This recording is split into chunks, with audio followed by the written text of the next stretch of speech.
YTN 라디오 이재현의 뉴스 정면 승부 3부 정우파 새롭게 시작하는 순서입니다. 정면 승부에서 보여드리는 우먼 파이터 두 분입니다. 긴 소개가 필요 없는 분들인데요. 항상 정치권에서 이슈가 있을 때마다 날카롭고 또 똑소리 나는 목소리를 내셨던 두 분의 정치인 모시고 얘기 나누겠습니다. 자, 최민희 더불어민주당 전 의원 나오셨습니다. 안녕하세요. 안녕하세요. 최민희입니다. 네. 자, 그리고 또 한 분 출연자는 이현주 국민의힘 전 의원인데요. 오늘 비가 많이 내리는데 교통이 곳곳에서 막힌다고 합니다. 그래서 오늘 시간에 못 맞추셔가지고 일단은 최민희 의원과 얘기를 나누도록 하겠습니다. 이현주 의원은 지금 막 달려오고 있는 중이라고 하니까 진행하는 중에 다시 소개를 해드리겠습니다. 자, 오랜만에 뵙게 되네요. 그동안 잘 지내셨어요? 네, 아주 개인적으로는 사연이 많았습니다. 근데 몸도 예. 좀 풀었고, 그리고 다시 이제 재충전해서 나왔습니다. 예. 자, 이 정면 우먼 파이터 코너 제목을 이렇게 적어봤어요. 그러니까 혹시 수우파 프로그램 보셨어요? 네, 몇 번 봤습니다. 아, 보셨어요? 예. 굉장히 파워가 넘치는 그렇죠. 그 동작들 보면서 와, 대단하다 했는데. 예. 그것을 어떤 그 강력한 여성들의 댄스의 힘을 오늘 정치에서 그런 힘을 발휘할 수 있는 두 분을 모셔서 그 분이 이제 해당하는 게 이제 최민희 의원, 이현주 의원 두 분이시더라고요. 네. 예, 앞으로 하여튼 뭐 날카롭고 또 아주 똑소리 나는 그런 비평으로 기대를 좀 해보겠습니다. 네, 노력하겠습니다. 예, 그 이현주 의원하고는 같이 의정 활동을 하셨죠? 그렇죠. 19대 때 같이 민주통합당에서 초선으로 시작했습니다. 예. 그때 뭐 자주 만날 기회가 있으셨나요? 대화도 많이 나눴고요. 예.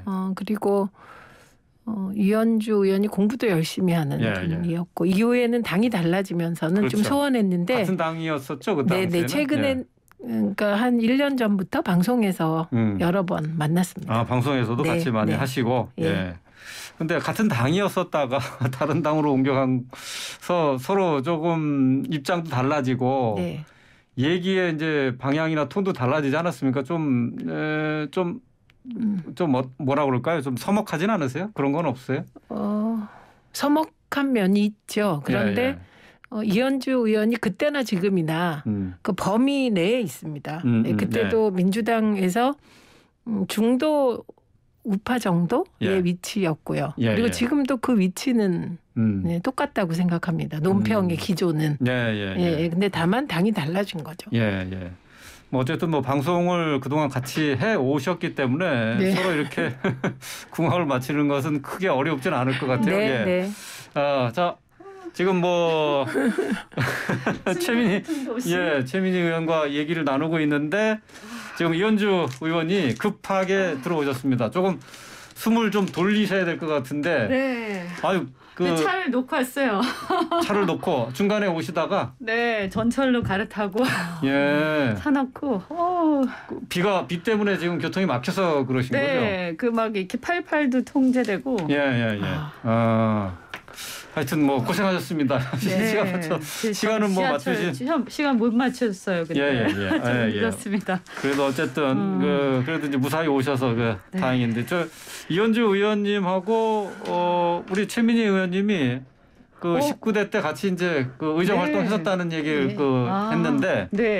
이제 당이 바뀌어서 서로 서먹하지 않느냐 그런 얘기를 좀 했어요. 그 뒤에 조금 이렇게 방송도 좀 하고 그러면서 이렇게 좀 이해하게 됐어요. 약간. 그 민주당을 뭐 비판하는 얘기를 많이 하셨잖아요. 네, 많이 했죠. 지금도 많이 하는데. 그런데 제가 지금 예전에 제가 비판했던 얘기들을 보니까 지금 민주당 안에서 많이 하고 계시던데요. 그렇죠. 제가 너무 빨리 비판을 한 몇 년 전에 제가 조금 보통 사람들보다 한 몇 년 빨리 합니다. 그래요. 예언하듯이 미리 지금 하실 얘기를 미리 하셨네요. 자, 최민희 의원 그리고 이현주 의원과 함께 자, 정우파 정면 우면 파이터 시작해 보도록 하겠습니다. 자, 먼저 이제 윤석열 대통령이 우리나라 대통령으로는 처음으로 이제 나토 회의에 참석을 했는데요. 이 부분부터 좀 살펴보도록 하죠. 자, 나토 정상회의를 계기로 해서 4년 9개월 만에 한미일 정상회담도 열렸어요. 북핵 문제에 대한 공조 방안 등이 논의됐다라고 하는데, 자, 이원주 의원님부터 이 윤 대통령의 첫 해외 일정이었는데 나토 정상회의 참석 어떻게 평가하고 계신지 말씀 부탁드릴까요? 네. 우선 뭐 이제 나토 정상회의다라고 하니까 이제 나토만 가지고 생각하기 쉬운데요. 네. 사실 이제 우리나라 입장에서는 이 정상회의를 계기로 해서 어떻게 보면 이제 한미일 정상회담 네. 이제 거의 5년 만에 한다라고 이렇게 볼 수가 있고요. 그래서 이 한일 관계를 복원하는 데 큰 의의가 있다고 생각을 합니다. 그래서 이번에 보면 어쨌든 한일 관계에 상당한 진전이 있었다 이렇게 자평을 할 수 있을 것 같고요. 그다음에 이제 사실은 나토라고는 하지만 기존에 보면 이제 점점 그 안보가 이제 포괄 안보로 변하고 있지 않습니까? 그래서 우리나라가 이제 보면 세 가지 목표를 세웠는데 첫 번째가 가치 연대. 그다음에 두 번째가 신흥 안보 협력 강화인데 이 신흥 안보 협력 강화가 조금 전에 말씀드린 포괄 협력입니다. 그래서 단순하게 군사 안보라기보다는 일종의 군사 기술과 관련된 그러니까 뭐 IT, 그다음에 뭐 AI, 뭐 이런 또는 이제 초격차 기술, 이런 것들이 다 포함된 그런 이제 신흥 안보 협력 강화 이게 두 번째고, 근데 세 번째 목표가 이제 글로벌 네트워크를 강화하는 건데 뭐 이거는 이제 다자간 외교 무대에서 다 있는 거지만 나토 같은 경우에는 어쨌든 그 선진국 외교 정상들이 다 오는 그런 자리이기 때문에 그런 무대가 될 수가 있는 거죠. 그래서 그런 의미에서는 이 세 가지 목표를 상당히 많이 달성을 했다. 이렇게 평가를 할 수 있을 것 같습니다. 그럼 대통령실에서도 이제 같은 지금 말씀하신 세 가지 목표를 기대 이상으로 달성했다라고 자평을 했습니다. 최민희 의원님, 저희 지금 민주당에서는 아예 윤석열 대통령이 나토 정상회의에 참석하는 것 자체가 문제였다라고 이렇게 비판을 하고 있습니다. 이번에 윤 대통령의 첫 외교 행보 어떻게 평가할 수 있을까요? 우선은 가치기반 연대, 신흥 안보 협력 강화, 글로벌 네트워크 구축, 이게 다 추상적인 얘기잖아요. 구체적인 성과가 없었다. 이건 확실한 것 같습니다. 그러나 제가 조금 봐드리면 앞으로 신흥 안보 협력 강화의 결과로 뭐가 나올지 후속 작업이 있을지 그거는 지켜봐야 될 것 같고요. 중요한 건 이번에 거의 유일하게 의미 있게 회담이 진행된 거는 한미일 정상회담 같습니다. 그런데 그리고 말씀하실 때 한일 관계가 조금 진전된 것이 성과라고 하셨을 때 그럼 이번에 한미일 정상회담의 성과가 뭐냐 이렇게 물어보면 두 가지로 답을 할 것 같습니다. 하나는 한미일이 북핵 공조를 같이 하기로 했다. 근데 이건 사실 성과가 아니죠. 이미 과거에 해왔다가 중단된 거기 때문에 북핵 공조 부분은 그냥 확인한 것뿐이고 그리고 두 번째는 예를 들면 한미일 안보 협력을 강화하기로 했다. 이 부분을 얘기할 것 같아요. 그런데 그럼 이 한미일 안보 협력을 강화하겠다는 이 말이 진전이냐 아니면 한반도가 위험에 빠진 거냐 이 부분에 대해서 극명하게 평가가 달라질 것 같습니다. 왜냐하면 한반도가 위험에 빠질 수 있다. 네, 그거는 사실 일본은 이번 나토 참가를 초청받아서 참여하고 한미일 정상회담을 통해서 일본은 자기 목표를 가장 확실하게 달성한 나라 중에 하나입니다. 우선 그 한미일 안보 협력을 강화한다는 것을 그 자리에서 윤석열 대통령이 그 컨센서스에 합의하는 모습을 보임으로써 안보 협력 강화. 이 부분에 대해서 한국이 동의한 게 되어버린 그런 상황이 됐습니다. 근데 역대 박근혜 정부도 이명박 정부도 일본과의 관계에서 군사 협력 강화를 공개적으로 확인한 정부는 없었습니다. 안보 협력이 군사 협력이라고. 예, 안보 협력은 군사 협력으로 이어지기 때문에 이명박 정부 말기에 파동이 일어났던 것이 한일 간의 군사 정보 협정. 예, 그게 크게 문제가 되어서 결국은 협정을 제대로 못 맺었거든요. 그럼 이런 그 한미일 안보 협력 강화라는 포괄적인 말이 앞으로 어떤 파장을 낳을지는 이거는 단순히 이걸 진전이라고 보고 넘어가긴 어렵다. 그래서 이 부분은 군사 전문가들 그리고 국회 국방위를 빨리 열어서 이게 걱정되는 대로 자위대가 이 안보 협력 강화를 빌미로 한반도에 들어올 수 있는 여지를 남긴 것이 되지 않도록 예, 앞으로 방향성을 어떻게 짓느냐가 중요한 것 같습니다. 네, 알겠습니다. 그 이제 뭐 말하자면 이제 사실은 한미일 협력 강화 그리고 대북 공조 강화 뭐 대북핵 공조 강화 이거는 뭐 누구도 이렇게 이견이 없을 거고요. 항상 이제 우리가 여기서 딜레마에 봉착하는 게 일본이 이제 그 관계에서 반드시 일본하고 협력을 해야 되는데 여기서 이제 지나치게 일본의 역할이 깊게 되면 또 우리가 항상 또 경계하는 게 있잖아요. 그래서 이것은 뭐 또 우리나라 국민들이 항상 경계하는 또 우리 역사적인 그런 것들이 있기 때문에 저희도 잘 알고 있고 또 야당이 뭘 또 걱정하는지도 잘 알고 있습니다. 그래서 그 부분은 우리도 이제 그런 부분이 혹시라도 이제 문제가 되지 않도록 해야 된다. 이 생각을 여당 내에서도 하고 있다 이 말씀 드리고요. 그다음에 이제 아까 이제 구체적인 거 말씀하셨는데 제가 이렇게 보면 다른 것보다 이제 신흥 안보 협력 강화 이 부분은 조금 구체적으로 조금 진전된 게 있는 것 같아요. 그래서 뭐 구체적으로 뭐 약속을 했다거나 이런 건 아니지만 예를 들면 이제 호주하고는 이제 북핵 공조라든가 그다음에 그린 수소 그다음에 네덜란드하고는 이제 반도체 공급망 그다음에 프랑스 같은 경우는 원전 기술 그다음 우주 산업 또 폴란드는 이제 인프라 신공항 문제 그다음에 원자력 방위 산업 또 덴마크하고는 기후 변화 이런 부분에 대해서 논의가 좀 있었던 걸로 알고 있습니다. 그래서 향후에 이제 이런 내용을 가지고 이제 개별적인 정상회담을 좀 하자 뭐 이런 식의 어떤 논의가 있었는데 이제 이후에 이제 후속 논의가 있어야 구체적으로 아마 발전하지 않을까 생각을 합니다. 지금 말씀 중에 두 가지의 이의가 없을 거다 이렇게 말씀하신 게 하나는 한미일의 대북 공조. 그리고 또 하나는 한미일의 그 협력 부분이잖아요. 근데 그게 협력이 아니라 안보 협력입니다. 이번에는.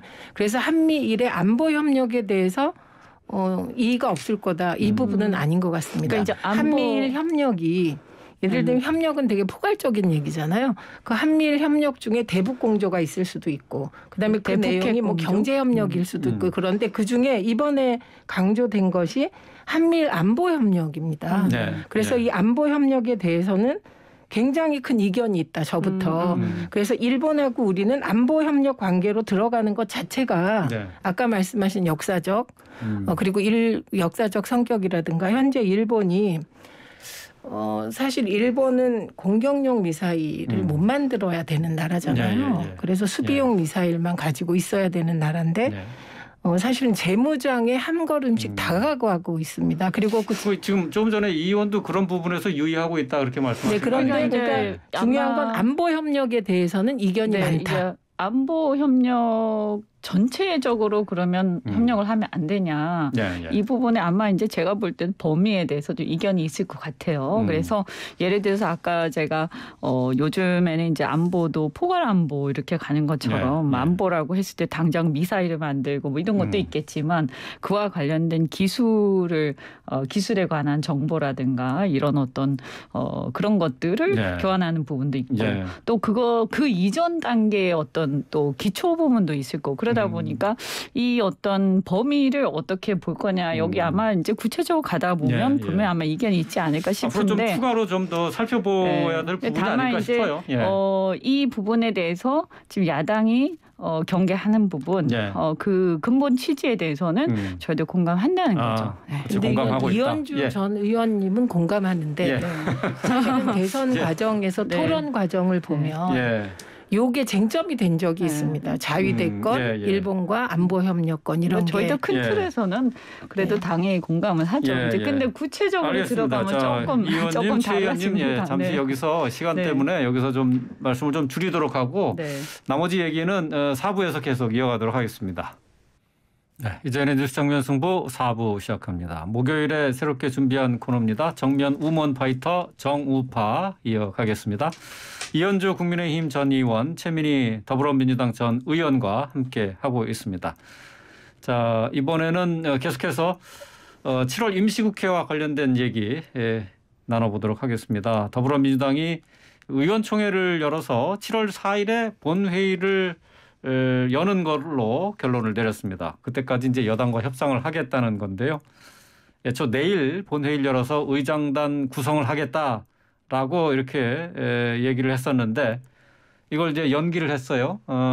이제 국민의힘과 좀 협상의 여지가 있다고 보는 거죠. 없어도 어쨌든 협상을 해야 된다는 거죠. 협상을 해야 된다 이런 얘기고 그리고 권성동 대표가 들어오셨나요? 필리핀 특사로. 이제 아직 지금 이제 나가시죠 이제. 그렇죠. 그러니까 일단 그것부터 이해가 좀 잘 안 되는 대목이죠. 국회 협상이 진행되는데 원내대표를 필리핀의 특사로 임명한 것도 그렇고 또 나가는 원내대표도 그렇고 일단 야당 무시로 비출 수 있는 건 틀림없는 것 같습니다.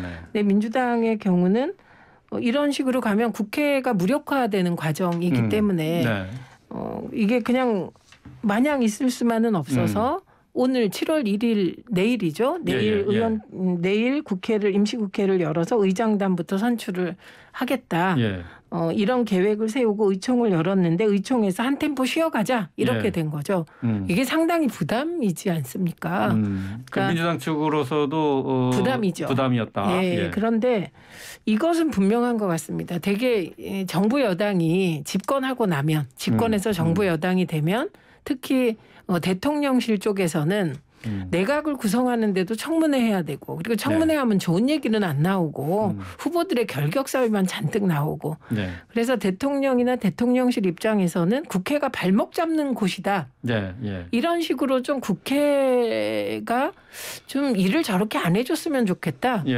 그래서 국회를 활성화시키기보다는 국회를 식물화시키고 싶은 것이 아닌가 지금 이 상황에서 지금 보면 야당은 국회를 정상화시키려고 뭐 이렇게도 해보고 저렇게도 해보는데 뭐 여당은 원내대표가 해외에 나가신단 말이죠. 그러니까 이 상황에서 민주당이 원내대표가 지금 나가 있는 상황이고 2일 날 귀국하네요. 그러니까 그걸 기다려서 민주당은 귀국 날짜를 기다려서 한 번 더 협상을 시도해 보겠다. 그러니까 이렇게 된 겁니다. 그러니까 민주당이 한 템포 쉬어가는 것도 이해할 만한 일이고 또 그 7월 2일 날 여당 원내대표가 들어오니 그 여당 원내대표도 또 입장이 있지 않겠습니까? 그러니까 그 얘기를 들어보는 것도 필요한 일인 것 같습니다. 그런데 국회를 활성화시키는데 무엇보다 대통령의 뜻이 필요한 것 같습니다.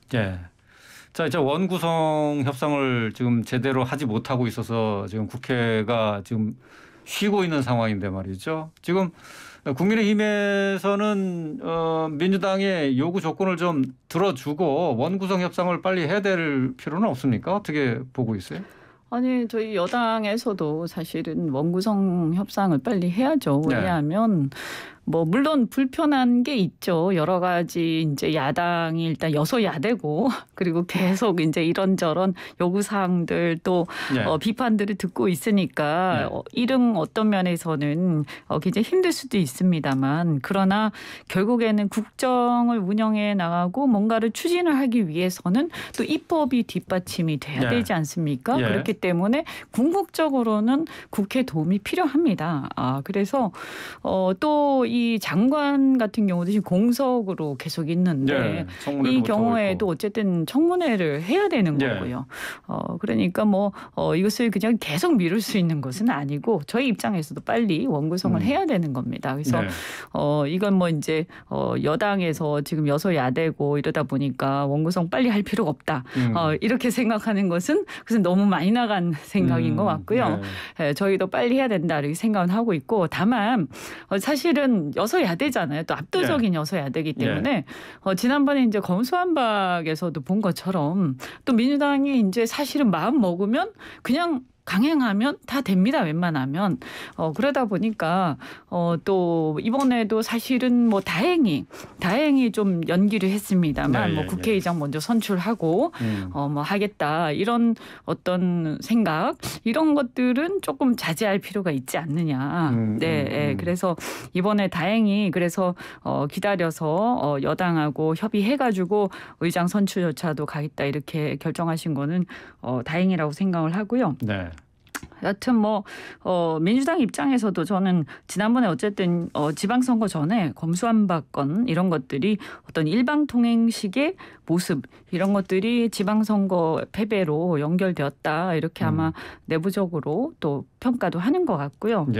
그래서 결국에는 어쨌든 여야가 서로 협치하는 모습을 보일 필요가 있는 거죠. 또 실제로 그러니까 양쪽에서 서로 조금씩 양보를 하는 게 어떠냐 하는 의견들이 계속 나오고 있어요. 사개특위 왜 같이 참여하지 않느냐 하는 지적도 있고 그다음에 권성동 원내대표가 차라리 법사위원장 자리를 그 민주당에 주고 알짜 상임위원회를 가져오는 건 어떠냐 이런 의견도 낸 것으로 보도가 됐더라고요. 그리고 이제 민주당에서 법사위원장 같은 경우에 이제 여당에다가 양보를 했다라고 하는데도 또 그 양보를 한다고 하면서도 거기에 막 조건들을 붙여가지고 사실은 그것을 받기가 굉장히 어렵게 또 돼 있거든요. 받기 어렵다. 그러니까 이제 결국에는 계속 이제 이 서로 이렇게 밀고 당기고 하는 건데, 근데 대개 보면 경험상 보면 이렇게 하다가요 막판에 이제 극적으로 또 타결이 됩니다. 막판에 결국은 되더라고요. 근데 법사위원장의 경우 늘 문제가 되는 거는 법사위가 상원 노릇을 했기 때문이거든요. 그렇죠. 그러니까 이건 단순한 작구 수정 정도의 권한으로 법사위의 권한을 축소시키는 것. 이건 조건이 아니라 지체 없이 해야 될 것 같고요. 이 부분은. 어쨌든 권한은 축소되는 것으로 지금 돼 있잖아요. 네, 그런데 그게 통과가 안 됐으니까요. 법적 통과를 해야 되니까 이 부분은 그건 여야가 합의한 사항인데. 합의한 사항인데 이것도 통과를 전제해야 되는 것이죠. 그리고 지금 얘기한 사개특위 같은 거는 이런 논리는 있는 것 같아요. 그러니까 조건을 걸지 마라. 그러면 야당은 어떻게 자신들의 의도를 관철할 수 있는가. 이런 문제가 있고. 그다음에 지금 법사위원장을 박홍근 대표가 당원과 지지자들의 비난을 감수하고 약속했으니까 주겠다. 그렇다면 사개특위 또한 국회의 약속이잖아요. 그러니까 지켜야 되는데 안 지키는 문제가 있는 거예요. 그러니까 그 이전에 결정된 것들을 그냥 다 같이 지키거나 다 같이 지키지 않는다고 하면 그때부터는 끝없이 지리한 논란에 휘말릴 수밖에 없는 지금 그런 상황으로 보입니다. 그래서 적과 꿀이 흐르는 국토위를 보통 여당은 선호하는데 그 적과 꿀이 흐르는 국토위를 가져가면 그건 여당으로서 할 일이 되게 많거든요. 국토위에. 국토위가 그러니까 이 신도시 그럼요. 신도시가 거의 다 지금 국토위가 책임지는 거기 때문에 그 도로 교통 차량 어마어마해서 뭐 그런 얘기가 나오는 것도 이해할 만한 얘기고 그런 얘기가 나왔다는 것이 협상의 여지가 좀 있지 않나 하는 약간의 기대를 하게 만드는 대목이기도 합니다. 그렇군요. 근데 이제 우리 보통 이제 많은 분들이 그런 얘기 하시잖아요. 이제 뭐 검찰, 경찰, 뭐 감사원 이런 이제 권력기관 이런 것만 이렇게 좀 눈에 띄는 것 같다. 근데 뭐 그렇게 느끼실 수도 있는데 사실 왜 그렇게 보이냐면 이런 면이 있어요. 그런 기관들은 입법이 없이 대통령의 권한만 가지고도 운영이 가능한 기관들이에요. 근데 나머지는 이제 대부분 만약에 어떤 새로운 정책을 펴려고 하면 대부분 뭔가 입법을 내야 되는 게 많습니다. 그렇게 되면 아니면 예산이 필요하다가 그리고 그게 다 국회 통과가 필요한 거거든요. 그렇죠. 그러니까 실제적으로 어떻게 보면 국회 입법부가 모든 것을 쥐고 있는 건 마찬가지예요. 그래서 옛날에는 행정부의 힘이 굉장히 강했지만 요즘 같은 경우에는 겉으로는 사실은 대통령이 굉장히 많이 TV에 나오고 국민들 앞에 아주 많이 이렇게 보이면서 힘이 막강한 것처럼 보이지만 실질적인 권한은 국회만이 있습니다.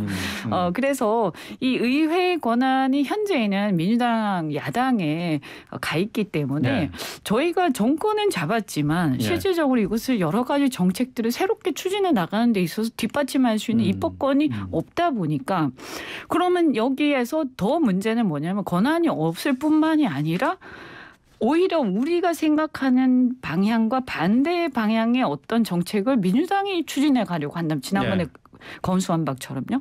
우리가 그걸 막을 수 있는 힘이 어떨 땐 없는 거예요.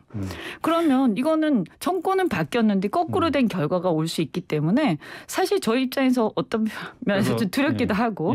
법사위는 그래서 국민의 힘이 가져야 된다. 그래서 사실은 이것은 어떤 면에서는 대선 때 나타난 어떤 민의의 결과 이런 것들을 본다면 사실 이제 형식적인 어떤 합의의 내용이나 이런 것도 중요하지만 민의를 존중해서 사실 법사위는 국민의힘 근데 양보를 하셨으니까 뭐 그것은 다행이고 실제적으로 그래서 어떤 법사위의 기능 이런 것들을 지나치게 축소하는 것은 사실은 좀 문제가 있다. 알겠습니다. 아니 저건 아닙니다. 여기는 정말 굉장히 중요한. 4일까지 말미를 줬고 그리고 또 최 의원께서 말씀하셨듯이 권성동 원내대표가 협상의 여지를 좀 열어둔 것 같다라고 하셨으니까 아니 이거는 지금 굉장히 중요한 부분입니다.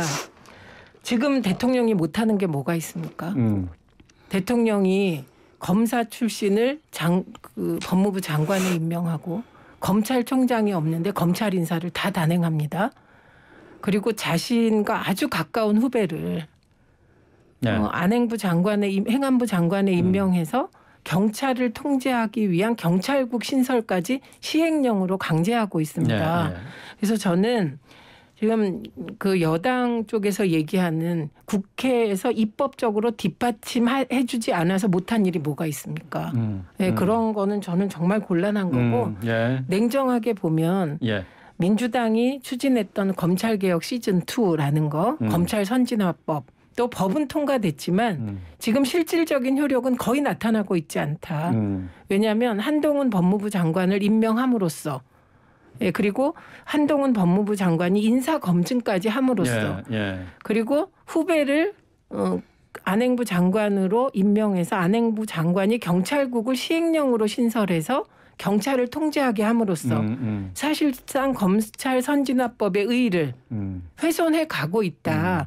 그래서 국회의 힘을 무력화시키고 있다. 국회의 힘을 무력화시키고 있는 이 과정이 어떻게 이게 아무것도 못하고 있는 겁니까? 저는 이렇게 마음대로 인사하는 정권은 처음인 것 같습니다. 그래도 다들 알겠습니다. 눈치는 봤거든요. 제가 두 의원님의 말을 제가 종합해서 결론을 하나 내드릴게요. 그러니까 최민희 의원께서는 권성동 원내대표가 협상의 여지를 보여줬다 이렇게 얘기를 하셨고 이현주 의원께서는 막판에 극적인 협상을 하더라. 4일까지 말미를 줬으니까 그 안에 아마 극적인 협상이 이루어지지 않을까. 원구성 협상이 타결되지 않을까.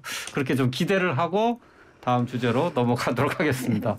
자, 조금 전에 이제 그 한동훈 법무부 장관과 관련한 얘기를 해 주셨으니까 요거 잠깐 살펴보고 하도록 끝내도록 하죠. 법무부가 지금 뭐 수사 기소 분리 법안, 그러니까 이 검수완박 법안 이른바 이걸 두고 이제 헌재의 권한쟁의 심판을 청구를 했죠. 여기 이것과 관련해서 우상호 비대위원장이 한동훈 법무부 장관을 향해서 정신 차리라 이렇게 날선 목소리를 냈습니다. 최민희 의원님 이 부분 뭐 다시 한번 짚어주시죠. 그러니까 이게 헌법재판소 심판을 청구하는 거는 자유겠죠. 네. 그런데 이게 과연 청구 대상이 되나 내용상. 그리고 이게 법무부 장관이 나서서 이렇게 할 일인가. 예, 그런 문제 제기를 하고 있는 것인데 뭐 예를 들면 우상호 비대위원장이 한 말은 그건 뭐 여당 대표의 예, 정치적인 공격이지만 네. 그러니까 저는 지금 자꾸 검수완박이라고 얘기하는데 저는 애초부터 이게 내용상으로도 안 맞고 왜냐하면 검찰로부터 수사권을 다 가져온 게 아니에요. 경찰로. 예, 몇 가지는 여전히 검찰에 남아 있습니다. 그렇기 때문에 검수완박 안 맞고 그리고 이게 검찰 선진화법이다. 선진국의 검찰은 기소를 주로 하고 수사는 아주 제한적으로 하는 것으로 제가 정리된 자료들이 더 많다고 알고 있습니다. 이거 하도 이게 논란이 돼서 조심스럽게 표현을 하는 건데 그런데 국회가 만든 법에 대해서 법무부 장관이 나서서 헌법재판소에 심판을 청구하고 이게 입법권에 대한 도전으로 비출 수 있지 않겠습니까? 그래서 저는 지금 그 소통령이라고 불리는 한동훈 법무부 장관이 예를 들면 인사검증까지 법무부에서 하게 된 마당에 이거는 너무 나가시는 것이다. 그리고 이건 야당 대표가 이 정도 문제 제기를 하는 것은 오히려 정부 여당 그리고 대통령께 도움이 되는 거라고 생각합니다. 지금 시중에서는 소통령이라는 단어가 유행하고 있거든요. 자, 이현주 의원님께 짤막하게 그러면 뭐 지금 한동훈 장관과 관련해서 소통령이라는 얘기도 나오고 지금 뭐 여러 가지 이제 비판의 목소리를 내셨는데 짤막하게 네, 뭐 근데 뭐 소통령이라고 하는데 사실은 뭐 어느 부분에서 소통령이라고 하는지 근데 이제 좀 이거는 어떤 면에서는 언론이 그렇게 만드는 부분도 있어요. 이렇게 어떤 법무부 장관으로서 하는 업무나 이런 행위들을 가지고 언론이 굉장히 그 크게 대서특필한다든지 이러다 보니까 좀 스타가 되면서 그렇게 되는 부분이 있다. 물론 대통령이 약간 이렇게 좀 특별히 생각하시는 부분도 있는 것 같긴 하지만요. 근데 제가 볼 때 이번에 이 헌재 그 권한쟁의 심판 같은 경우에는 본인이 그때 검수완박을 진행을 할 때 그 당시에는 그 자리에 안 계셨잖아요. 그러다 보니까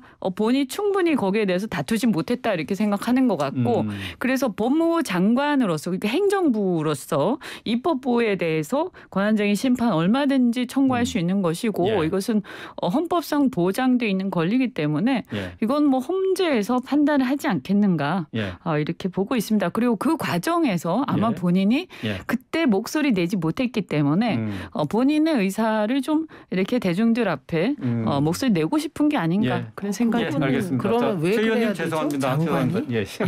시간이 없어서 오늘은 여기까지만 하도록 하겠습니다. 다음 주에 또 계속 얘기하고 싶겠죠. 네. 자, 오늘 그 새롭게 준비한 코너였는데요.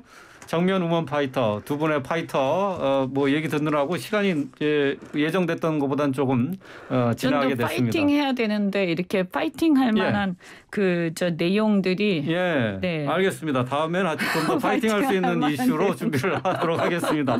오늘 말씀 잘 들었습니다. 고맙습니다. 고맙습니다. 네, 고맙습니다.